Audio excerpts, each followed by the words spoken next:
vidéo Q&A, questions-réponses. Et la question du jour que j'ai, c'est « Bonjour Chris, comment se sortir des mauvaises dettes ?» Alors, si vous vous retrouvez dans cette situation, si vous vivez ce genre de challenge et d'obstacles présentement, restez jusqu'à la fin de la vidéo parce que je vais vous partager des trucs, comment régler le tout. Et juste avant de rentrer dans le vif du sujet, bonjour tout le monde, bienvenue sur ma chaîne Immobilier 101 avec Christopher Salador où je partage avec vous trucs, astuces et stratégies gagnantes en immobilier, en business, en mindset et aussi on parle d'argent, de finances. Alors si ce sont des sujets qui t'intéressent, considère à écraser le bouton j'aime dès maintenant et surtout de t'abonner à ma chaîne. Alors, on va faire une vidéo questions-réponses. Mais juste avant de rentrer dans le sujet, si vous désirez vendre, acheter ou investir en immobilier, allez dans la description dans le bas de cette vidéo. Vous allez pouvoir cliquer sur un lien pour réserver une consultation gratuite et sans obligation avec moi, où est-ce qu'on va pouvoir regarder votre situation, répondre à toutes vos questions, mais surtout, on va pouvoir élaborer un plan de match, un plan d'action qui va vous permettre de justement soit vendre, acheter ou investir en immobilier. Et aussi, je suis présentement en train de finaliser une formation sur l'investissement immobilier de A à Z qui va être gratuite et le lien de cette vidéo va se retrouver dans la boîte de mes descriptions. Alors sans plus tarder, rentrons dans le vif du sujet dans un instant. Le marché de l'immobilier au Québec est en pleine explosion. Beaucoup d'opportunités pour les acheteurs de première maison et d'immeubles à revenus. Avec la méthode Salador, je vais vous outiller pour faire la meilleure transaction.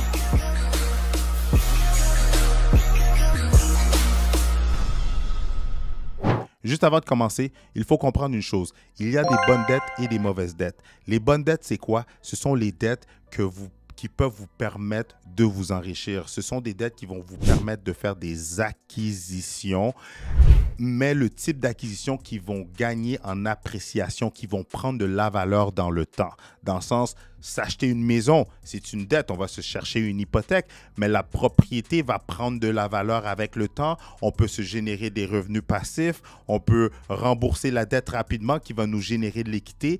Donc, avec cette propriété-là, si on la maximise et on l'utilise pour faire d'autres investissements immobiliers, cette dette-là nous a permis de nous enrichir et nous a permis de faire encore plus d'argent, de grossir notre valeur nette. Versus qu'il y a des mauvaises dettes. Les dettes de consommation, le dette d'acheter des biens qui perdent de la valeur, d'acheter des vêtements, de l'électronique, des choses que une fois qu'on l'a utilisé, on l'a sorti de la boîte, ça perd de sa valeur. Surtout, ces dettes-là, avec le taux d'intérêt, viennent nous appauvrir. Versus les bonnes dettes, ces dettes-là vont nous enrichir.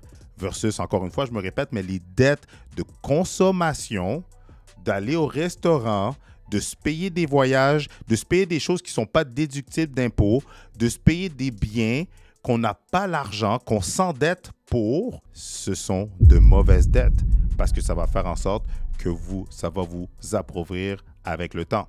Donc, pour ceux qui sont dans les dettes, pour ceux qui vivent des situations qui sont endettés, surendettés ou qui ont tout simplement comme mission qui veulent clairer leurs dettes rapidement, voici quelques trucs que je peux partager avec vous.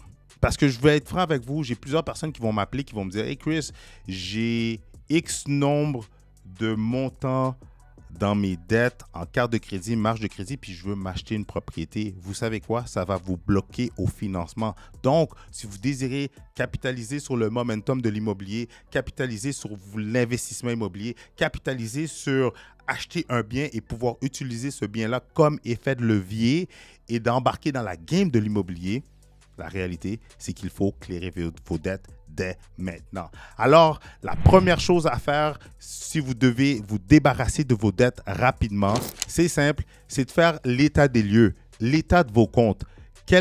Combien de cartes que vous avez, de 1, quelles sont les sommes, les balances sur ces cartes-là, quels sont les taux d'intérêt aussi liés à ces cartes-là, quelles sont les mensualités et les dates d'échéance reliées à ces dettes-là.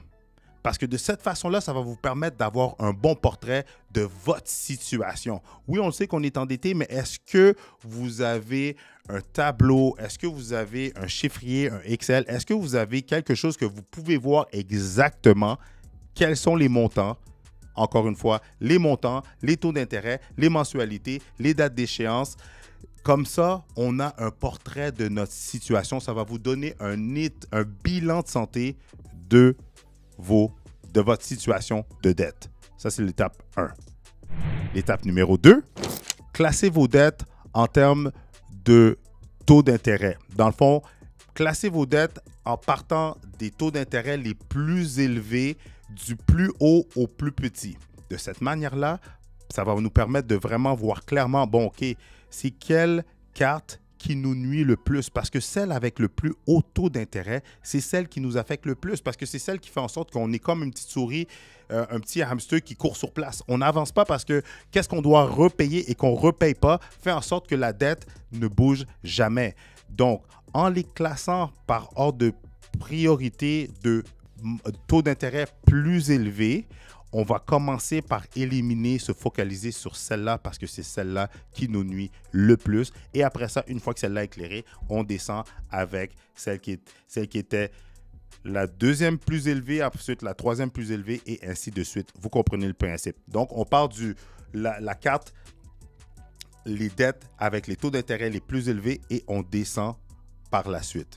Et aussi parce que les cartes avec les taux d'intérêt les plus élevés sont celles qui vous coûtent le plus cher sur le long terme. Donc, c'est celle que, en fait, vous êtes en train d'enrichir la compagnie au lieu de vous enrichir vous-même. Alors, oubliez d'essayer de vous mettre de l'argent de côté pour une mise de fonds. Non, attaquez plutôt les cartes avec les plus hauts taux d'intérêt. Comme ça, vous allez plus rapidement l'éclairer et pouvoir vous enrichir par la suite.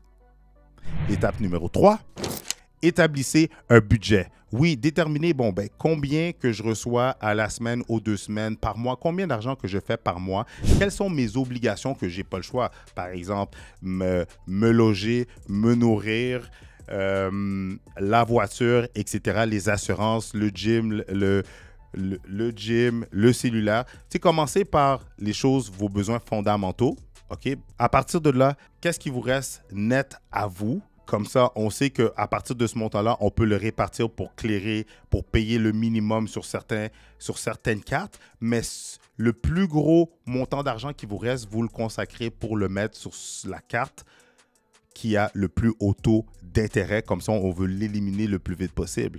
Et aussi, en vous faisant un budget, ça va vous permettre de voir clairement où est-ce que vous gaspillez de l'argent et d'éliminer ces endroits-là où est-ce que vous dépensez de l'argent. Les restaurants, on coupe ça. Le cinéma, on coupe ça. Toutes les bébelles, les flaflas, les abonnements sur vos téléphones, applications que ça vous sert à rien, vous éliminez ça. Vous n'avez pas le temps pour le luxe. On est en mission et la mission, c'est de clairer les dettes. Donc, on se fait un budget, on a une idée claire de combien il nous reste net dans nos poches. On élimine toutes les flaflas, les dettes, les paiements, les abonnements superflus. Comme ça, il va nous rester plus d'argent qu'on va être en mesure de clairer nos dettes plus rapidement. L'étape numéro 4, je viens de la dire dans l'étape numéro 3, mais c'est de réduire les dépenses au minimum. Éliminer toutes les sorties, éliminer les sorties, les dépenses superflues. Sincèrement, une des choses qui vous tue, c'est l'ego. Arrêtez d'essayer d'épater la galerie. Arrêtez de vouloir plaire aux autres. Arrêtez de chercher la gratification instantanée avec les beaux vêtements, les dernières marques, les dernières sorties, les derniers ci, les derniers ça. Vous êtes en train de vous appauvrir quand vous faites ça. Surtout, lorsque ça va bien financièrement, que vous avez fait les bons investissements, que vous avez atteint un certain niveau d'indépendance financière, oui, vous pouvez vous gâter. Au contraire, YOLO, we only live once. Mais par contre, si vous êtes dans une situation que vous êtes endetté, que vous voulez accumuler de l'argent, que vous voulez sortir des dettes, que vous voulez sortir du métro, boulot, dodo, du rat race, regardez, il y a des sacrifices à faire. Et les sacrifices, c'est qu'on élimine tout le superflu, on élimine le flafla, on élimine les sorties, on élimine d'aller voir les gens. Désolé, si je viens chez vous, je vais devoir apporter une bouteille de vin, je vais devoir apporter de la bouffe, c'est plus de dépenses. Regardez, non, vous savez quoi, on fait un potluck, vous venez à la maison, tout le monde apporte quelque chose. On garde les dépenses au minimum. Essayez d'avoir des dépenses lean, qui veut dire comme comment vous pouvez réduire vos dépenses au minimum, vivre comme un étudiant.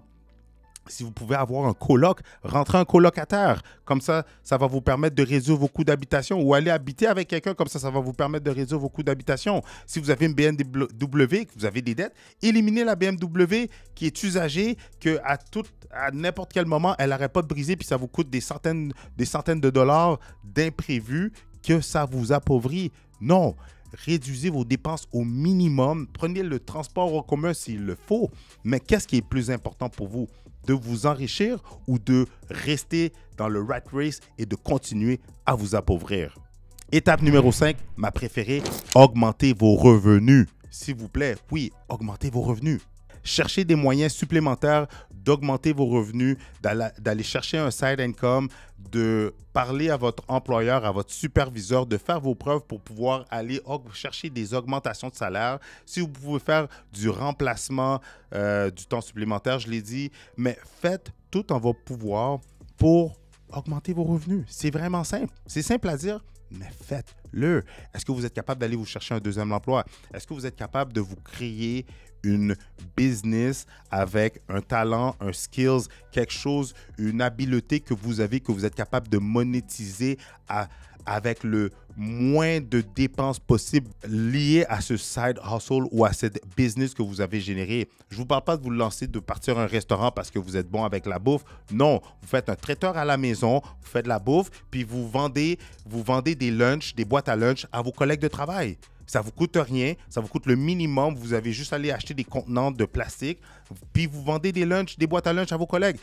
Voyez comment vous pouvez partir une business à côté de votre emploi principal pour vous générer beaucoup plus d'argent. Soyez créatif. Il n'y a pas de limite à part les limites qu'on s'impose à nous-mêmes.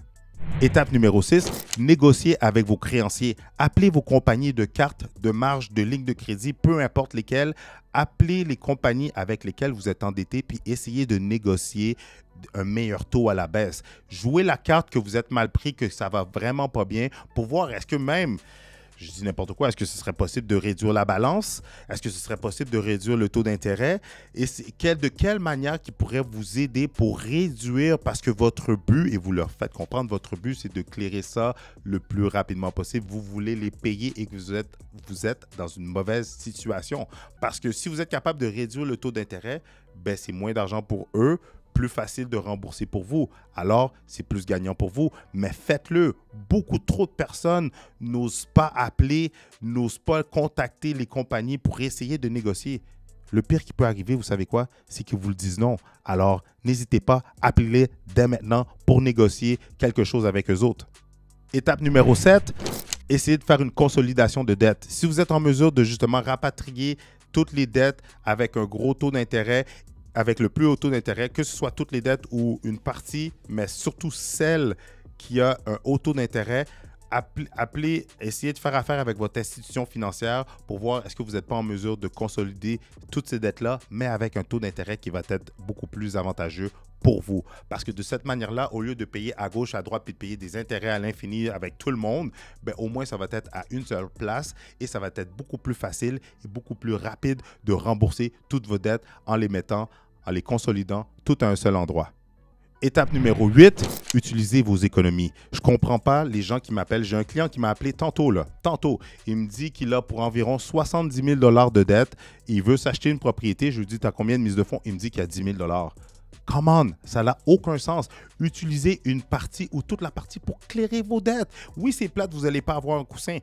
Au pire, gardez-vous un petit coussin, mais clairez vos dettes. Vos dettes vous appauvrissent au lieu de vous enrichir. Encore une fois, si ce n'est pas des dettes qui peuvent vous enrichir, qui peuvent vous créer un effet de levier, ce sont des mauvaises dettes qui sont en train de vous tirer vers le bas. Ce n'est pas le moment de commencer à économiser plus d'argent. Non, clairez une grosse partie de vos dettes parce que le but, c'est de les éliminer le plus vite possible.